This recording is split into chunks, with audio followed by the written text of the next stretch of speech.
So I'm just going to talk about what problems I have with this without elaborating. I'll elaborate way more when we get into spoilers. But my problem with this movie, because I said, it's a movie with a lot of great, brilliant things in it. Overall, it could have been great. But leaving it, if I just had to judge it, for a movie, I would say it's just good. It's very good, not great. Mm-hmm. And the reason why is because while it has a lot of great writing, it cheapens it with a twist at the end. For something that's not even that surprising. Yeah. They laid it all out there. It wasn't like they were trying to hide. Yeah. It was something that they were telling you pretty much, and it made for a very predictable ending. Now, it didn't have to be predictable. It could have laid it all out there, and we would have followed along, and they should have done that more. But then to try to pull a twist at the end, it's like, all right, well, I saw it coming, and now this is really bad writing right here, and you're making me feel like you're trying to surprise me when I'm not being surprised at all. It's just, I thought it was pretty bad. And after the twist, like, there's a moment where it's like, ooh, this would be a really good part to end it. But it's like, no. We got one more scene that we want to throw in there to really freak people out. Yeah. And they keep it going. That being said, I get what you're saying. It did not ruin the movie for me, but I did notice, I was like, ooh, there was a better way to do this for sure. Yeah, it didn't ruin the movie for me, only in the fact, like I said, that it could have been so much better. Mm-hmm. And it ruined it for me in that I was really into this film and giving it a pass on a lot of the stuff that it was doing. I said, I'm not shocked by this. You ain't getting me. I've seen everything. All right, but hell, I've done some of this shit. But no, I have not. No, I have not. I haven't done any of this. But I didn't mind that if it all led up to something that really meant something at the end of the movie, and some of that stuff they did really just had the legs taken out from under it by that ending right there. I think the problem with this movie, and I wonder if you'll agree with this, is that it was too on the nose at times, especially with the music. I thought that the movie didn't let me find the cleverness in it. It wanted to show me how clever it was. Like I said, everybody's been talking about it so much that you can't gloss over it. Oh, yeah. You got to go deep in. Because people would have asked in the comments, they'd been like, how did you not talk about A, B, and C? Yeah. So let's go ahead now. Spoilers. Here we go. Do you want to give the ratings first? Okay, we'll do that. It's a matinee for me. Okay. For me, regular old full price. I love movies, and this was a good movie to me. These three things that I feel that got people buzzing in here, man. So I'm just going to name them by a word. You'll know what I'm talking about. The period, the graveyard, and the bathtub. Mm-hmm. The bathtub scene, and y'all know where it is. You gonna make me spell it out? I'll do it. Felix, no, you're gonna do it nasty. Felix is jerking off in the bathtub, and Oliver sees him.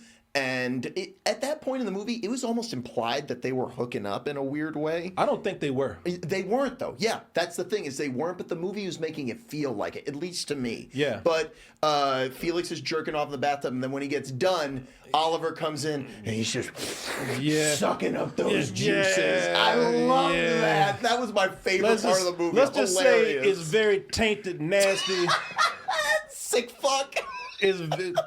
It's very nasty bathwater. It's more than dirt. All right? Yeah. It's more than dirt. It's more than dingleberries. It's more than anything. It's some very tainted water. Let's just say the milkman came by that day. Let's just say my man got his protein that night. He did. Yeah, man. So my man is sitting up here drinking this milky bathwater right here. Mm-hmm. And I'm going to tell you, man, I wasn't shocked by it, but I did want to throw up. It got my gag reflex going. Even looking at that right there, just like, it's all right. You know what? I like I said, I would whoop his ass if I saw him doing some shit like that. But okay, I will tell you this. Well, I'm talking about how these scenes in the movie where I'm not shocked by them and I felt like it was unnecessary. Don't let me say that I felt like they were unnecessary. I think that they did serve a purpose in the film. Especially at that point with that character, because that's the twist that I was talking about, is early on in the movie, he talks about being sexually abused and all this stuff, and that lined up with that whole backstory. Yeah, but that was like the first twist where it's revealed Oliver's a fucking liar, and he's been lying about his whole persona.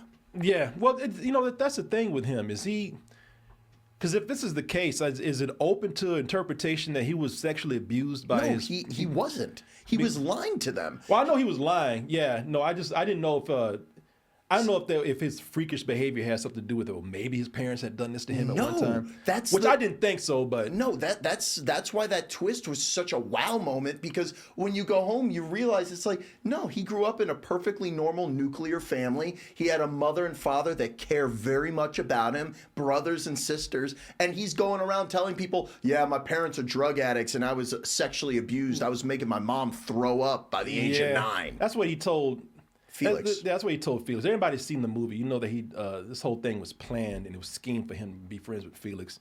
This whole thing was, telling him that his father had just died. His mother's crazy. That's right. Yeah. He goes and tells him his father's cracked his head on the sidewalk. His mother's distressed, but he can't go see her because she's weird. He was an only child, and Felix fell for all of this, even though it was, it was revealed that it was a trap.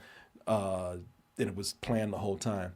I felt that scene was needed because, it showed not only how much of a freak this guy is. Oh yeah.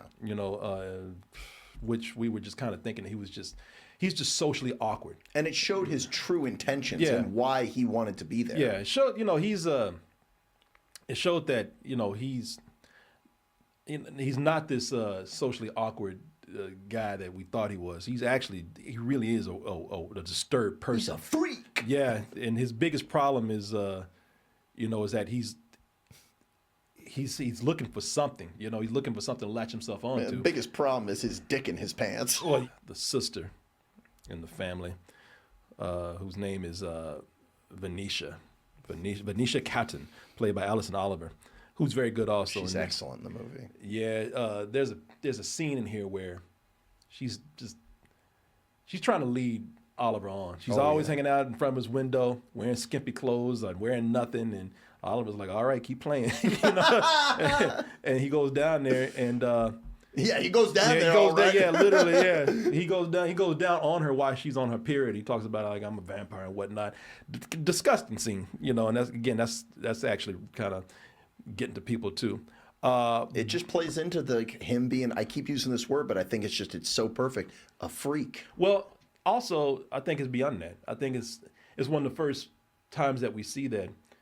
In addition to him going and drinking a dude's bathwater, no matter how nasty that water is, it also shows that at this point, this dude is gunning for the whole family. But that part right there, where he went down the girl, that's the first part I said, all right, he's willing to do anything to get close with these people and get their trust, even going down on the girl in her period. And he liked it. Yeah. And I think he enjoyed it because I think he loves doing just weird shit.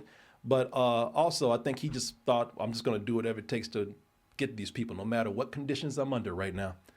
Now here we really go. Get really down to the nitty gritty, to the dirt, get to the floor. The grave, unnecessary. You think so? Yeah, I thought I thought we didn't need that. I thought at this point, I thought it was unnecessary. Now, is it, for some people, does it mean something? Maybe. I just thought that at this point, man, he already got what he wanted a lot from this family. Also, he loved Felix, I know, so he missed Felix, but I thought it could have been shown without having to get this weird with it. I thought this right here was pushing it this far just to get a reaction. But it did get people talking, so if that was the case, it worked. I just thought, for me, and it's different tastes for different people. If I was writing this story, I probably wouldn't have taken it that far. I don't think it was necessary to show his... I thought there were better ways to show that he was still into Felix. I know this guy's a freak. I know he's weird and whatnot, but I think he was doing that as an ends to a means. I don't think we need to go this far with it. See, I think that this is when it really tipped over, leaning into the art house queer cinema type film, where it to me was just developing the character even more. It's like, it goes to show that this guy, the way that he shows love is just with his fucking dick. And he loved this guy so much that the dirt that is holding him in the ground, he wants that. It definitely is that motherfucker's crazy moment. It's like, and he is a motherfucker. Yeah, no, he is. No, it definitely sold as far as how crazy he is. If that was the intent, then it worked there also.